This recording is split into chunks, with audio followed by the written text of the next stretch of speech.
Today's a WRAL weather alert day. Of course, we had rain for much of the night. It continues this morning. I'll let you know when it will let up a little bit and how much we've seen so far. And wet road conditions. This is a live look of the road from the WRAL storm tracker in Raleigh. What you need to know before you grab your keys. And benefits in jeopardy. More than 1 million North Carolinians may not get their SNAP benefits next month. The push from state leaders to find a solution. Freeman sends a fly ball to center field. Varsho's going back before the clock strikes midnight. Freeman! A historic game after 18 innings in nearly 7 hours. A dramatic end to Game 3 of the World Series at 2:50 in the morning. So no sleep for Blue Jays and Dodgers fan there. That 18-hour marathon of the game. As we begin our morning news marathon here at 4:30, we're glad you're up with us. Today is a weather alert day. Let's get right to meteorologist Elizabeth Gardner with the widespread rain that we're seeing this morning. And we are seeing it almost everywhere. There are a few breaks and a few spots out there, but definitely it was a wet night, and we'll continue to see that as we get through the morning hours as well. We'll zoom in around the triangle, and we definitely have rain in Chapel Hill, Durham, Rollsville, Raleigh, Angier, almost the entire viewing area. No matter where you are, you're going to run into wet conditions this morning, even if it isn't raining over you. We've had so much rain that you're going to run into some wet roads for sure. Looking at a 90 to 100% chance all the way up until around lunchtime, and then gradually it tapers off, but there is still likely to be some rain around during the evening commute. Taking a look at what we're seeing here, pockets of heavy rain today, on and off all day, and that will include the entire viewing area. So that's our weather alert day. We jump on out and take a look at Melissa. It's going to be a little bit hard to tell exactly where the island of Jamaica is, but it's right here. And so the eye wall is here. This, of course, an extremely powerful storm. It has continued to strengthen now with the winds at 175 miles per hour. And we're waiting just shortly here for the next update from the National Hurricane Center. So it will make landfall in the western part of Jamaica as a Category 5 storm sometime later this morning, and it will do catastrophic damage. It will move from there across Cuba, potentially as a Category 3 or 4 storm, and then Category 2 across the Bahamas, where it will continue to do damage. Coming up, we're going to talk more about what they will expect in those islands. Elizabeth, thank you. This morning, our roads are wet. Kelsey Coffey is in the WRAL storm tracker monitoring the road conditions on the Beltline. Kelsey, what are you seeing?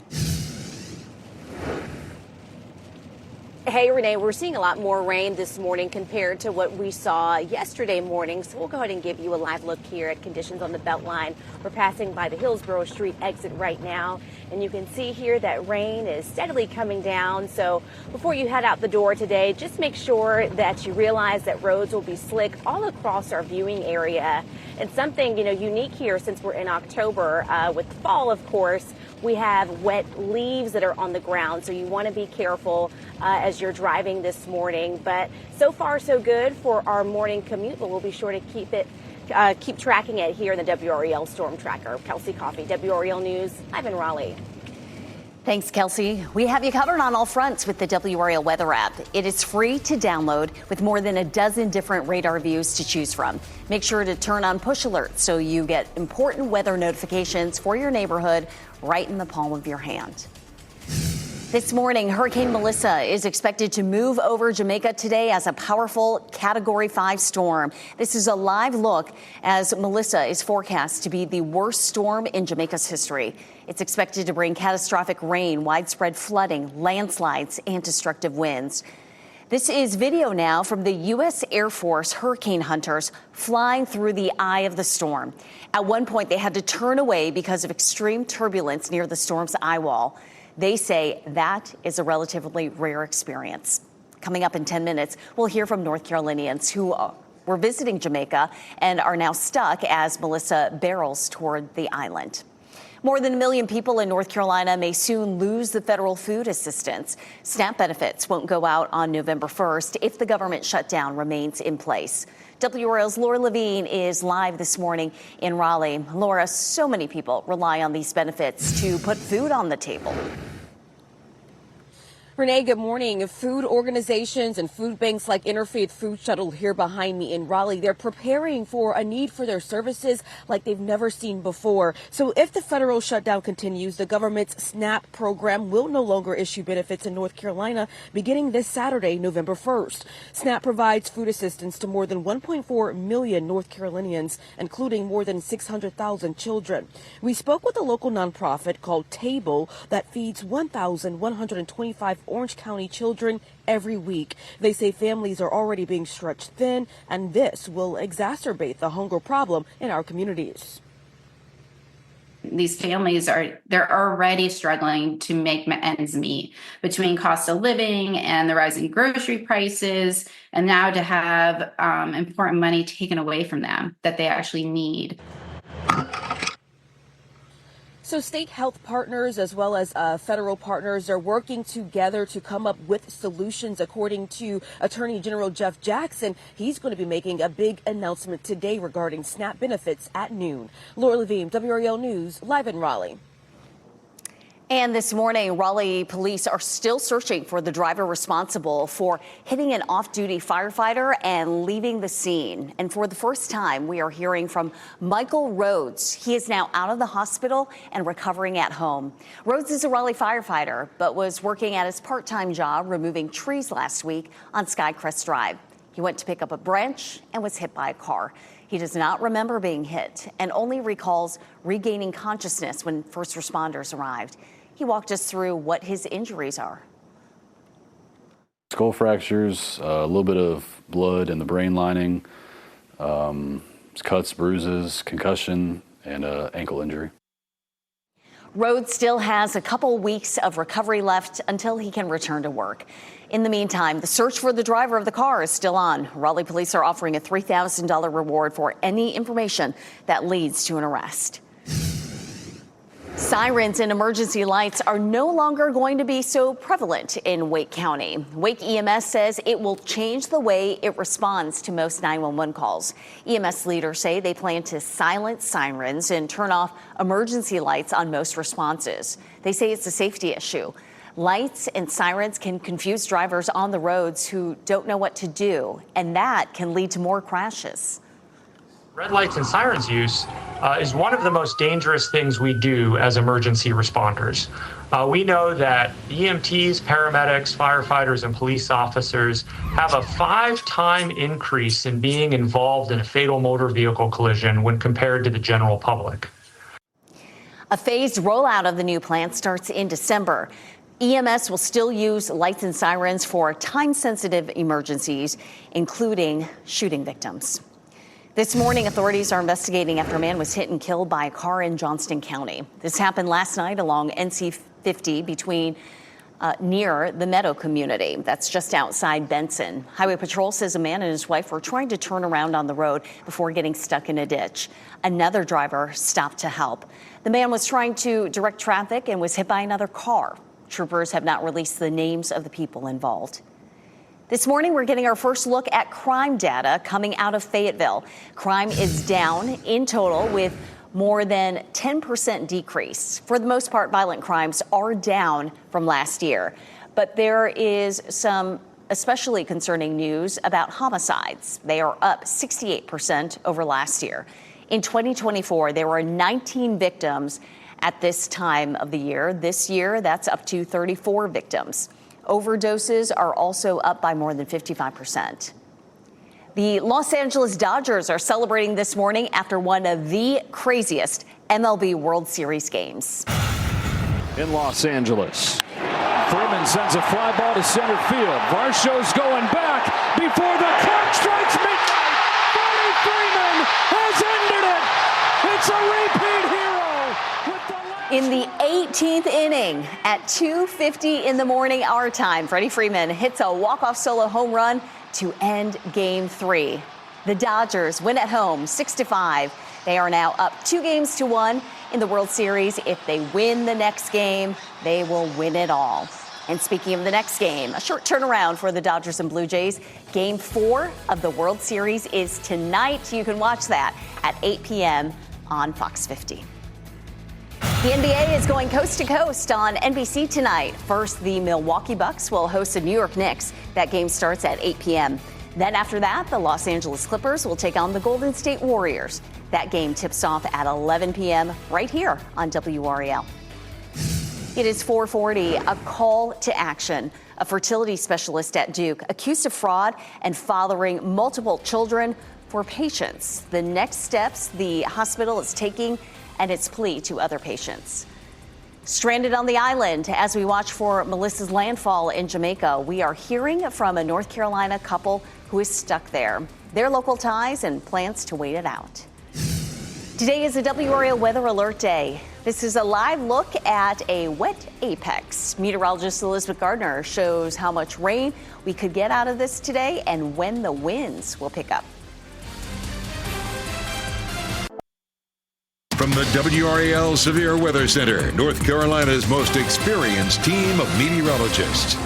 And right now it is 4:44, and Melissa, of course, the center of circulation getting ever closer to Jamaica. Already some of these really heavy rain bands. And somebody in the Weather Center just a little while ago asked, why is this black? Well, the reason for that is this is a satellite image that shows us the temperature of the clouds. And this is the coldest cloud tops, meaning they're the tallest, meaning this is the strongest part of the storm. And so already that is pushing on shore. Right here is the southern boundary there, the southern shore of Jamaica. And so they're already starting to see some of those really strong winds and really heavy rain bands. Right now, it's technically about 150 miles southwest of Kingston, moving northeast at 2 miles per hour. It continues to move just painfully slowly. When these storms move so slowly, of course, they sit in one spot for a longer period of time. All the winds and all the rain have more of a chance to do damage in a single place, and that's what they're looking at right now. Winds now at 175. This time yesterday, it was at 160, so it continues to be just an incredibly strong storm. Certainly